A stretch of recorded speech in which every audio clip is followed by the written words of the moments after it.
ولكن اليوم التظاهرة المهمة اللي عندنا هي هذه التظاهرة ديال افريفاتا او الدوره الثالثه لمهرجان افريفاتا. مهرجان افريفاتا هو واحد المهرجان اللي كيتنظم اللي تسبق له تنظم في مدينه الدار البيضاء، ولكن نظرا للطابع الافريقي ديالو اتفقنا مع جمعيه المراه المغربيه العربيه الافريقيه للتنميه باش ننظموا هذه الدوره في مدينه الرباط، لان موضوع المهرجان يحتفي بالابداع الشبابي الافريقي.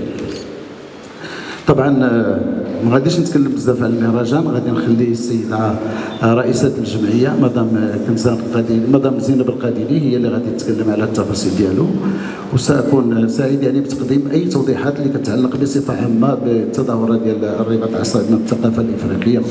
Il est présent ici pour vous expliquer qu'il y avait plusieurs événements qui ont eu lieu cette année. C'était Rabat Capitale africaine de la culture 2022. Ça a débordé sur 2023 avec les événements parce qu'il ne faut pas oublier que l'Afrique est riche, elle est pleine de talents. Et il y a tellement de perspectives qu'on n'a pas su valoriser comme il se doit. Et Rabat Capitale africaine de la culture se charge de le faire. On est très honorés de faire cette 3e édition ici à Rabat. C'est la première fois. Mais Rabat, rappelons que c'est quand même la capitale du Maroc. C'est une belle ville, riche de talents, fière d'être Rabat, capitale africaine de la culture, et honorée de pouvoir présenter notre plateforme, qui est la première plateforme panafricaine dédiée à sa jeunesse, qui est née ici au Maroc en 2018, qui continue, on va dire, plus ou moins à sortir la tête de l'eau depuis la crise sanitaire qu'on a tous vécue.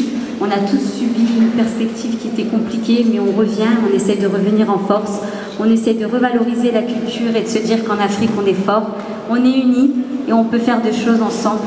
Et je pense qu'on l'a appris avec la crise sanitaire, que d'être complémentaire et de se tenir la main, on arrive à surmonter toute épreuve.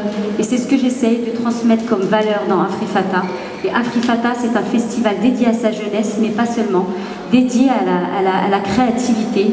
Il y a l'art que vous allez voir, il y a la mode qui est en relief de toute façon avec l'art, mais vous allez voir des exposants extraordinaires, vous allez voir des jeunes talents extraordinaires, vous allez voir un village où l'Afrique ici est réunie et raconte un peu son histoire culturelle à travers le design, le fashion. C'est un peu de cette façon que moi je m'exprime. Mon ADN est dans la mode. Ma double culture, je l'ai transmise dans la mode, mais ma culture marocaine, c'était fondamentalement ce que j'essayais de transmettre aussi dans le design et le carton traditionnel marocain. Vous allez voir plusieurs shows, plusieurs défilés de plusieurs designers venus du continent africain. Pour certains, c'est une première. Le Nigeria, c'est une première. L'Angola, pour certaines, c'est une première. Et d'autres, certainement, je les ai oubliés, le Bénin, c'est une première ici au Maroc. Ils me disent, on ne connaît pas le Maroc. Mais le Maroc, c'est la couronne de l'Afrique pour ma part. C'est la tête de l'Union africaine, je le décris un peu comme ça. C'est un peu mon amour pour ma nation, mon amour pour le Maroc, mon amour pour mes traditions et mes valeurs. C'est comme ça que mes parents m'ont éduquée, paix à leur âme. Je leur rends hommage aussi à travers cet événement. Je rends hommage au Maroc et mon objectif, c'est de faire rayonner mon pays d'origine, mais surtout l'Afrique. Donc, merci à vous tous d'être ici. Shukran likoum as-sahafa li jitou. Vous avez tous répondu présent comme d'habitude.